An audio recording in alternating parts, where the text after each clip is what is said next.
오늘 같이 은혜 받을 말씀은 고린도전서 6장 12절로 20절 말씀이 되겠습니다. 모든 것이 내게 가하나 다 유익한 것이 아니요 모든 것이 내게 가하나 내가 무엇에든지 얽매이지 아니하리라. 음식은 배를 위하여 있고 배는 음식을 위하여 있으나 하나님은 이것저것을 다 패하시리라. 몸은 음란을 위하여 있지 않고 오직 주를 위하여 있으며 주는 몸을 위하여 계시느니라. 하나님이 주를 다시 살리셨고 또한 그의 권능으로 우리를 다시 살리시리라. 너희 몸이 그리스도의 지체인 줄을 알지 못하느냐? 내가 그리스도의 지체를 가지고 창녀의 지체를 만들겠느냐? 결코 그럴 수 없느니라. 창녀와 합하는 자는 그와 한 몸인 줄을 알지 못하느냐? 일러스되 둘이 한 육체가 된다 하셨나니 주와 합하는 자는 한 영이니라. 음행을 피하라. 사람이 범하는 죄마다 몸 밖에 있거니와 음행하는 자는 자기 몸에 죄를 범하느니라. 너희 몸은 너희가 하나님께로부터 받은 바 너희 가운데 계신 성령의 전인 줄을 알지 못하느냐? 너희는 너희 자신의 것이 아니라 20절 값으로 산 것이 되었으니 그런즉 너희 몸으로 하나님께 영광을 돌리라. 아멘. 그리스도인은 예수님의 보혈로 죄와 죽음에서 해방된 자유인입니다. 문제는 죄와 죽음에서 해방된 자유인인 그리스도인으로 어떻게 구별된 삶을 살아갈까 하는 것입니다. 믿지 아니하는 사람들과 가치관이 다른 구별된 삶을 끊임없이 삶을 통해서 배우며 살아가는 것이 신앙입니다. 당시 로마가 통치하는 세계가 대부분 그랬지만 특히 고린도라는 도시는 우상의 신전으로 가득했습니다. 이 말은 신앙생활하기 힘들다는 뜻입니다. 우리가 잘 아는 것처럼 미의 여신으로 알려진 비너스 신전에 있는 도시였고 성적으로 매우 문란한 도시였습니다. 이 신전에는 일하는 여사제가 있었는데 이들은 남자들을 상대로 성을 파는 것이 일상이고 보편화되어 있었습니다. 문제는 그리스도인이 된 고린도 교인 중에 일부가 그리스도인이 되었음에도 불구하고 옛습성을 버리지 못하고 세상 사람들과 다를 바 없이 음행하면서 부도덕한 삶을 살아간다는 것이었습니다.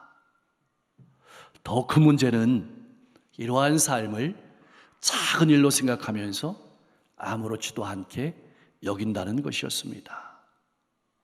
나아가 이들은 자신들의 부도덕한 삶을 정당화시키기 위해서 당시 고린도 사람들이 일반적으로 말하던 것처럼 이렇게 주장했습니다.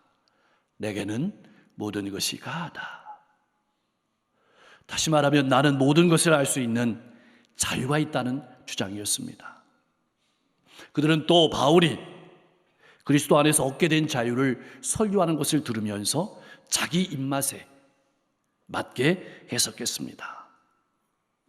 즉 예수님께서 자신들의 모든 죄를 사해 주셨고 따라서 자신들은 살아가고 싶은 대로 살아갈 수 있는 완전한 자유를 얻었다고 말하면서 자신들의 부도덕한 삶을 정당화시키기 위해서 이 문구를 사용했습니다. 여러분은 그리스도인의 자유를 어떻게 생각하십니까? 무엇을 해도 상관없다고 생각하십니까? 혹 내가 하고 싶은 대로, 내가 살고 싶은 대로 살면서 일부 고린도 교인들처럼 세상 사람들과 구별되지 않은 삶을 살아가고 있는 것은 아닙니까? 분명한 것은 그리스도인은 하나님 앞에서 의롭다 여김을 받고 하나님의 자녀가 되었습니다. 의롭다 여김을 받고자 할 때 율법을 지킬 필요가 없다는 의미에서 분명 자유를 얻었습니다. 그러나 그리스도인에게 주어진 자유에는 중요한 두 가지 제한이 있습니다. 바울은 12절 말씀에서 그리스도인들이 누리는 자유의 참뜻이 무엇인지 고린도 교인들과 우리에게 분명하게 말씀해 주고 있습니다. 모든 것이 내게 가하나 다 유익한 건 아니다. 무슨 의미일까요? 우리가 자유롭게 행동한 행동 가운데 이웃에게 유익을 주지 않은 행동은 죄라는 뜻입니다. 그렇다면 유익의 기준은 누구일까요? 나일까요? 이웃일까요? 이웃입니다. 아무리 내가 옳다고 살아가는 삶이라도 이웃에게 유익을 주지 못하고 오히려 해를 끼친다면 그 행동은 죄라는 뜻입니다. 따라서 자제해야 한다는 것입니다.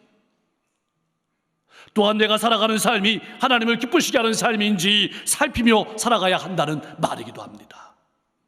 그리스도인은 예수님께서 우리를 위해 사신 것처럼 나의 행동이 다른 사람에게 유익을 주는 행동인지, 그들에게 하나님의 은혜와 사랑을 나타내고 복음을 나타내고 전하는 삶인지 살피며 살아가는 사람이 그리스도인입니다. 나의 삶은 어떤 삶입니까? 하나님의 뜻과 이웃의 유익을 생각하는 삶입니까? 내가 살아가고 싶은 대로 살아가는 삶입니까? 다른 사람의 유익과 하나님을 기쁘게 하는 삶을 살아가는 여러분과 제가 되기를 주님의 이름으로 간절히 축원합니다. 두 번째 제안은 이렇습니다. 모든 게 내게 가하나 내가 무엇이든지 얽매이지 아니하리라.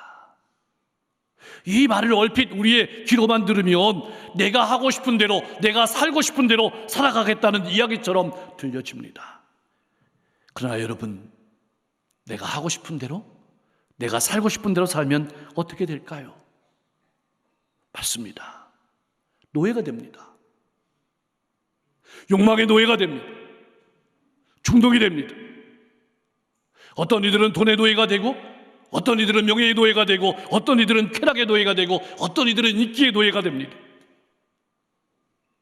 어떤 이들은 욕망에 사로잡혀서 하나님과 이웃을 위해 일할 기회를 놓쳐버리곤 합니다. 어떤 그리스도인들은 도둑질에 대해서는, 강도에 대해서는 분노하면서도 정작 부도덕한 행위, 탐욕이나 험담, 뒷담화 등은 대수롭지 않게 여깁니다. 누구나 하는 것이라고 오히려 편하게 생각합니다. 고린도 교인들 일부가 하던 생각이었습니다. 세상의 가치관에 붙들린 것입니다. 본문에서 얽매이지 아니하라는 바울의 말은 욕망에 붙들려 살지 않겠다는 뜻입니다. 누가 기뻐하는 삶을 살겠다는 말일까요? 하나님이 기뻐하시는 삶을 살겠다는 말입니다. 우리가 보기에 우리가 행하는 어떤 행동들은 대단히 선해 보입니다. 그러나 그런 행위들조차도 우리의 삶을 조종할 수 있습니다. 하나님에게서 멀어지게 할 수 있다는 사실을 깨닫고 나의 행동을 제한할 수 있어야 합니다. 이것이 그리스도인의 자유입니다. 나는 어떻습니까? 세상의 가치관에 붙들리지는 않았습니까? 하나님이 기뻐하시는 삶이 아니라 내가 기뻐하는 삶을 마음껏 살아가고 있는 것은 아닙니까? 하나님 앞에 내가 잘라내야 될 삶의 모습은 없습니까? 일부 고린도 교인들의 왜곡된 생각은 한 걸음 더 나아갔습니다. 음식을 먹고 소화하는 신체 활동은 그저 생리적인 현상에 지나지 않고 죽을 때 해체되어 버리는 것처럼 부도덕한 음행도 역시 육체의 본능에 불과하며 영혼에는 아무런 영향을 주지 않는다고 생각하고 꺼리낌 없이 음행했습니다. 한 가지는 분명히 맞습니다. 인간이 주님의 날 식물과 같이 썩어질 것들은 다 사라질 것입니다. 그러나 몸은 다릅니다. 여기서 몸은 육체만 말하는 것이 아니라 영혼과 우리의 전인격을 포함하는 말입니다. 우리의 몸은 부도덕한 관계를 위해서 있지 않고 주님을 위해서 존재합니다. 주님도 몸을 위해 계십니다. 예수 그리스도께서 인류를 위해 십자가에 자신의 생명을 주심으로 우리를 구속하셨습니다. 그 구속에는 우리의 영혼만 아니라 우리의 육체까지 포함됩니다. 주님은 우리를 구속하셨을 뿐만 아니라 죽는 날까지 우리를 깨끗하고 거룩하게 만드십니다. 따라서 우리의 몸은 버려질 것이 아니며 성도들은 자기 몸으로 하나님께서 받으시기에 합당한 산제사를 매일매일 드려야 합니다. 바울은 로마서 12장 1절 말씀에서 이렇게 우리를 권면하고 있습니다. 같이 한번 읽어보겠습니다. 그러므로 형제들아, 내가 하나님의 모든 자비하심으로 하나님이 기뻐하시는 거룩한 산 제물로 드리라.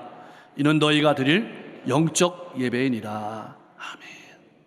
마지막 날에 하나님께서 우리를 다시 살리신다는 말은 영혼만 아니라 몸도 살리신다는 뜻이 들어 있습니다. 우리의 천국 생활은 영혼만 들어가는 삶이 아닙니다. 주님께서 재림하실 때 우리는 썩지 아니하는 신령한 몸을 입을 것입니다. 영혼은 중요하되 몸은 중요하지 않다는 생각은 세상의 생각이고 세상의 가치관입니다. 우리는 그래서 예배 드릴 때마다 다음과 같이 신앙 고백을 드립니다. 나는 몸의 부활과 영생을 믿습니다. 기억하십시오. 하나님께서는 우리 영혼의 건강만 아니라 몸과 몸을 통해 표현되는 구체적인 삶을 우리가 가정과 일터와 이웃 가운데서 어떻게 살아내느냐에도 관심을 가지고 계신다는 사실을 절대로 잊지 마시고 몸도 마음도 건강하게 관리하며 지키며 살아가시기를 소망합니다. 그렇다면 궁금해집니다. 왜 우리는 하나님께서 기뻐하시는 삶을 살아야 하는 것일까요? 왜 우리는 세상 사람들처럼 음행에 가다가면 안 되는 것일까요? 왜 돈이나 쾌락, 명예나 세상의 가치관에 사로잡히면 안 되는 것일까요? 왜 우리가 우리의 몸을 건강하게 깨끗하게 지켜야 하는 것일까요? 우리의 몸이 그리스도의 지체이기 때문입니다. 지체라는 말은 머리에 연결된 팔과 다리를 말합니다. 예수 그리스도는 교회의 머리입니다. 교회는 예수님의 몸의 지체입니다. 교회는 성도들이 모인 곳이므로 성도들의 몸은 그리스도의 지체입니다. 그 지체는 머리의 지시에 따라 움직이며 머리의 뜻을 이룹니다. 우리는 이미 예수 그리스도와 연합된 존재들입니다. 그러므로 우리의 몸을 주님께서 기뻐하시는 일을 위해서 내어드려야 합니다. 그런데 음행은 단순히 육체의 행위를 넘어섭니다. 한 몸이 되는 것입니다. 하나님은 결혼을 통해서 두 사람이 한 몸이 되도록 하셨습니다. 그런데 결혼 밖의 음행은 배우자에게서 내 몸과 마음을 떼어내는 행위입니다. 마찬가지입니다. 우리는 예수 그리스도를 나의 구주로 영접했습니다. 우리의 몸은 예수님께서 핏값을 주고 산 예수님께 속한 예수님의 신부입니다. 예수님과 한 몸이며 한 지체입니다. 우리의 몸은 이미 예수 그리스도와 연합해 있는데 음행하면 나의 몸이 음행하는 대상과 한 몸이 되는 것이기에 우리는 그러한 음행으로부터 도망쳐야 합니다. 왜 도망쳐야 하는 것일까요? 정욕은 마음에서부터 나오기 때문입니다. 이 말은 육체적인 행위만을 의미하는 것이 아닙니다. 유혹의 도구가 되는 음란물이나 잡지도 마찬가지입니다. 기억하십시오. 음행은 피해야 될 대상이지 정복해야 될 대상이 아닙니다. 부부간의 육체적인 결합은 전인격적인 결합입니다. 그런데 이러한 음행은 하나됨을 파괴합니다. 우리는 어떠한 죄도 범하지 말아야 합니다. 왜냐하면 죄는 우리의 일상을 망가뜨리기 때문입니다. 무엇보다도 음행은 한 몸을 무너뜨리고 하나님의 형상을 파괴하고 우리 몸 안으로 죄를 집어넣습니다. 하나님께서는 성을 결혼 생활의 아름답고 본질적인 요소로 창조하셨습니다. 하나님께서는 가정을 세우실 때 하나 되라고 세우셨습니다. 가정의 목적은 하나 되는 것이 목적입니다. 행복의 목적이 아닙니다. 오늘날 많은 부부가 행복을 목적으로 살기 때문에 무너집니다. 가정은 하나됨의 목적이고 교회도 하나됨을 위해서 세우셨습니다. 하지만 음행은 누군가에게 상처를 줍니다. 하나님에게도 상처를 드립니다. 오늘 우리가 살아가는 이 시대는 성을 쾌락의 도구로 바라봅니다.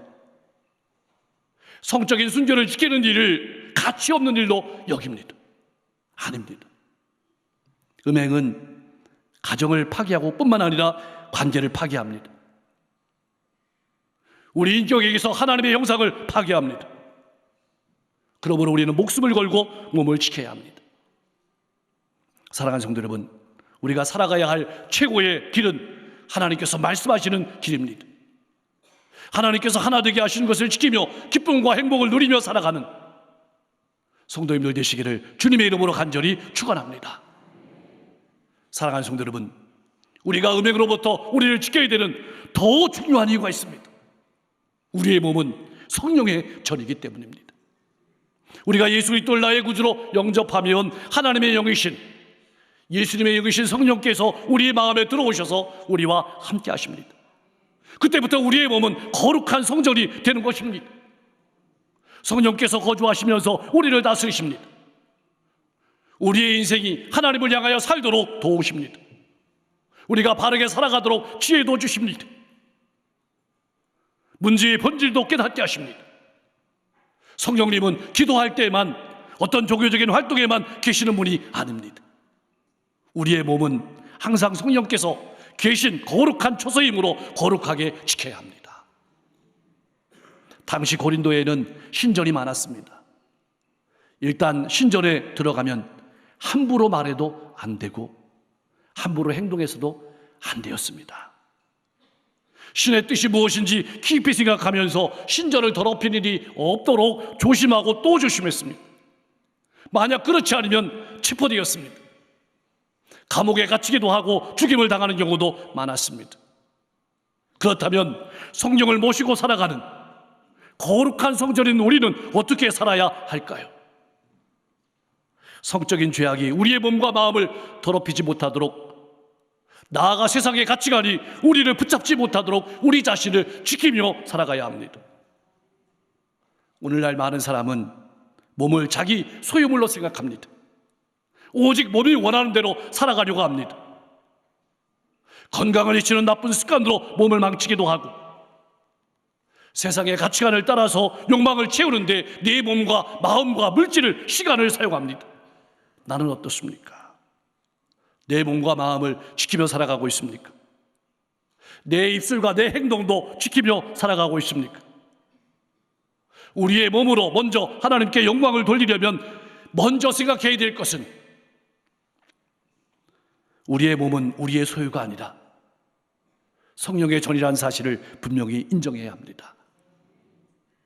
그때 성령께서 우리가 거룩하고 구별된 삶을 살아갈 수 있도록 도우십니다. 성령께서 우리를 통해서 일하실 수 있도록 여러분 자신을 거룩히 구별해 드리는, 그렇게 살아가는 하나님의 백성들 될 수 있기를 간절히 소망합니다. 사랑하는 성도 여러분, 우리는 어떤 존재입니까? 우리의 정체성은 무엇입니까? 금주의 암송 구설처럼 예수님의 핏값을 주고 산 주님의 몸입니다. 이 말은 예수 그리스도께서 죄의 노예로 살아가던 우리들을 십자가의 죽음으로 죄의 값을 대신 치르시고 하나님의 소유로 주님의 몸으로 세우셨습니다. 한마디로 죄인이 바뀐 것입니다. 우리의 몸은 주님 것입니다.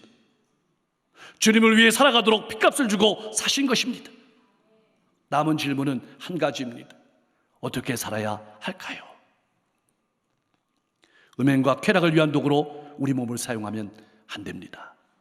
우리 몸으로 하나님이 기뻐하시는 거룩한 산제사를 날마다 드리는 거룩한 삶을 가정과 일터와 이웃 가운데서도 살아가야 합니다. 날마다 나를 점검할 때 내가 내 육체를 어떤 일에 사용하고 있는지 꾸준히 점검하면서 이익의 유익을 위해서 하나님이 기뻐하시는 일이 무엇인지 깊이 생각하면서 살아가야 합니다. 내 몸은 그리스도의 지체임을 기억하며 네 몸도 내 마음도 건강하게 지키며 살아가십시오.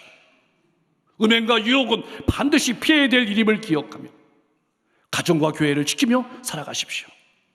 내 몸은 성령의 전임을 기억하면서 내 입술과 내 행동을 지키며 성령께서 나를 통해서 마음껏 일하실 수 있도록 내 마음과 내 삶을 가꾸며 살아가십시오. 하나님이 보시기에 내가 버려야 할 행동은 무엇인지, 바꿔야 할 태도는 무엇인지, 힘써야 될 부분은 무엇인지, 어떤 사고와 어떤 습관으로 살아가면 좋을지 깨닫게 해달라고, 깨달았다면 그렇게 살게 해달라고 간절히 기도하면서 여러분을 지키며 살아가십시오. 잊지 마십시오. 여러분의 거룩하고 구별된 삶을 통해서 하나님의 영광이 나타나고 하나님의 나라가 확장되고 하나님의 백성들이 믿음 안에서 든든히 서게 될 줄로 믿습니다. 그렇게 복된 축복의 통로로 살아가시는 여러분과 제가 될 수 있기를 주님의 이름으로 간절히 축원합니다. 기도하겠습니다. 항상 다른 이들의 유익을 먼저 생각하며 하나님을 기쁘시게 하는 삶을 살아가는 구별된 그리스도인 되게 하옵소서. 세상의 가치관에서 내 몸과 마음을 지키며 살아가게 하옵소서. 가정과 교회의 하나됨을 지키며 기쁨으로 세워가게 하옵소서. 항상 유혹에서 나를 지키며 입술과 행동도 살피고 성령께서 일하실 수 있도록 내 몸과 마음을 가꾸며 살아가게 하옵소서. 교육부 여러분 사역이 진행 중에 있습니다. 하나님, 다음 세대가 인격적으로 주님을 만나고 하나님의 축복의 통로와 기적의 주인공으로 든든히 서는 시간 되게 하옵소서. 장마와 날씨 가운데서 우리 성도들의 영육의 강건함을 지켜주시고 우리 3.1교회 영동선교가 오늘까지 이어집니다. 남은 모든 시간도 함께해 주시고 풍성한 열매가 가득할 수 있도록 인도해 주옵소서. 지구 곳곳에 전쟁과 지진과 기근과 재난과 재해가 있습니다. 사람의 힘으로 감당할 수 없음을 압니다. 하나님이 이 땅에 평화를 주시고 고통하고 있는 이들 올곧게 회복되게 도와주시며 눈물을 닦아주시고 앞길을 열어 주옵소서. 우리 주변에 외롭고 낙심하고 어려운 이웃들을 바라볼 때 우리의 눈만 가는 것이 아니라 우리의 몸이 가고 우리의 마음이 가고 우리의 물질이 가고 우리의 삶이 갈 수 있도록 역사해 주시며 오늘도 영혼을 바라보는 하나님 아버지의 간절한 마음을 가슴에 품고 복음을 들고 걸어가시는 선교사님들의 걸음걸음마다 놀라운 열매가 가득하게 하실 때 수많은 영혼들이 구원을 받게 하시고 수많은 영혼들이 하나님의 백성으로 든든히 서게 하시고 수많은 영혼들이 삶 가운데 하나님을 나타내는 역사가 있게 하옵소서. 예수 그리스도의 이름으로 간절히 기도하옵나이다.